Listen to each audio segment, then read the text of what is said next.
Dynamic Karnataka YouTube channel ಈ ಕ್ಷಣದ ಸುದ್ದಿಗೆ ಸ್ವಾಗತ. ಉಡುಪಿಯ ಶ್ರೀಕೃಷ್ಣ ಮಠ ಹಾಗೂ ಹೊನ್ನಾಳಿ ಹಿರೇಮಠದ ನಡುವೆ ಗಜ ಸಂಘರ್ಷ. ನಾ ಕೊಡಲ್ಲ ನಾ ಬಿಡಲ್ಲ ಅಂದ ಮಠಗಳು, ನ್ಯಾಯಾಲಯದ ಮೆಟ್ಟಿಲೇರಿದ ಶ್ರೀಕೃಷ್ಣ ಮಠ. ಕರ್ನಾಟಕದಲ್ಲಿ ಒಂದು ಆನೆಗಾಗಿ ಎರಡು ಮಠಗಳ ನಡುವೆ ಗಜ ಸಂಘರ್ಷ ನಡೆದಿದೆ. ಸುಭದ್ರ ಎನ್ನುವ ಆನೆಗಾಗಿ ಎರಡು ಮಠಗಳು ಭಾರೀ ಪೈಪೋಟಿ ನಡೆಸುತ್ತಾ ಜಿದ್ದಾಜಿದ್ದಿಗೆ ಬಿದ್ದಿವೆ. ಅಲ್ಲದೆ ಆನೆಯನ್ನು ತಮ್ಮದಾಗಿಸಿಕೊಳ್ಳಬೇಕು ಎನ್ನುವ ಹಂಬಲದಿಂದ ನ್ಯಾಯಾಲಯದ ಮೆಟ್ಟಿಲನ್ನು ಸಹ ಏರಿವೆ. ಅಂದಹಾಗೆ ಉಡುಪಿಯ ಶ್ರೀಕೃಷ್ಣ ಮಠ ಸುಭದ್ರ ಅನ್ನೋ ಆನೆಯನ್ನು ಪಡೆಯಲೇಬೇಕು ಎನ್ನುವ ಹಿನ್ನೆಲೆಯಲ್ಲಿ ನ್ಯಾಯಾಲಯದ ಮೆಟ್ಟಿಲನ್ನು ಹತ್ತಿದೆ. ಆದರೆ ದಾವಣಗೆರೆಯ ಹೊನ್ನಾಳಿ ಹಿರೇಕಲ್ಮಠದ ಆಡಳಿತ ಮಂಡಳಿ ಸರ್ಕಾರವೇ ಬರಲಿ ಯಾರೇ ಬರಲಿ ನಾವು ಆನೆಯನ್ನು ಮಾತ್ರ ಕೊಡುವುದಿಲ್ಲ ಎಂದು ಪಟ್ಟು ಹಿಡಿದು ಕುಳಿತಿದೆ. ಈ ಹಿಂದೆ ಸುಭದ್ರ ಆನೆ ಉಡುಪಿಯ ಶ್ರೀಕೃಷ್ಣ ಮಠದಲ್ಲಿತ್ತು.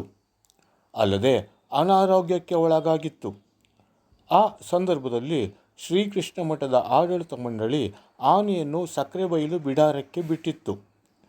ಈ ವೇಳೆ ನಮಗೆ ಆನೆ ಬೇಡ, ಇಲ್ಲೇ ಆರೈಕೆ ಕೇಂದ್ರದಲ್ಲಿ ಇರಲಿ ಎಂದು ಶ್ರೀಕೃಷ್ಣ ಮಠದ ಆಡಳಿತ ಮಂಡಳಿ ತಿಳಿಸಿತ್ತು. ಬಳಿಕ ಹೊನ್ನಾಳಿ ಹಿರೇಕಲ್ಮಠ ಆನೆಯ ಚಿಕಿತ್ಸೆಗಾಗಿ ಸುಮಾರು 13 ಲಕ್ಷ ರೂಪಾಯಿಯನ್ನು ವೆಚ್ಚ ಮಾಡಿತ್ತು.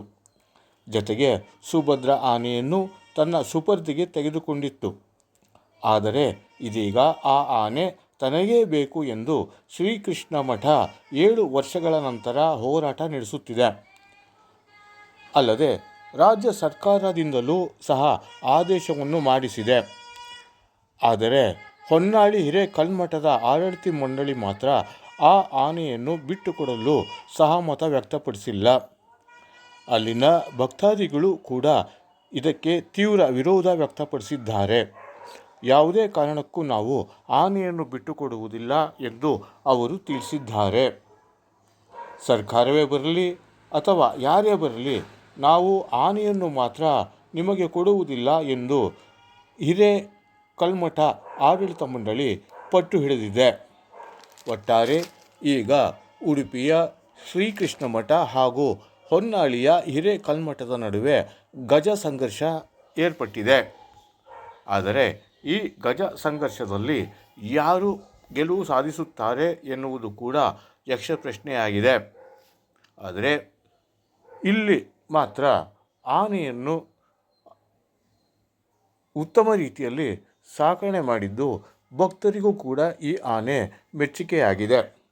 ಆದ್ದರಿಂದ ಹೊನ್ನಾಳಿ ಹಿರೇಕಲ್ಮಠದ ಭಕ್ತರು ಆನೆಯನ್ನು ಬಿಟ್ಟುಕೊಡಲು ಒಪ್ಪುತ್ತಿಲ್ಲ. ಅಲ್ಲದೆ ಆಡಳಿತ ಮಂಡಳಿಯೂ ಸಹ ಯಾವುದೇ ಕಾರಣಕ್ಕೂ ನಾವು ಆನೆಯನ್ನು ಕೊಡುವುದಿಲ್ಲ ಎಂದು ಪಟ್ಟು ಹಿಡಿದು ಕುಳಿತಿದೆ. ಈ ಹಿನ್ನೆಲೆಯಲ್ಲಿ ಶ್ರೀಕೃಷ್ಣ ಮಠ ನ್ಯಾಯಾಲಯದ ಮೊರೆ ಹೋಗಿದೆ. ನ್ಯಾಯಾಲಯ ಯಾವ ತೀರ್ಪನ್ನು ನೀಡುತ್ತದೆ ಎನ್ನುವುದನ್ನು ನಾವು ಈಗ ಕಾದು ನೋಡಬೇಕಿದೆ.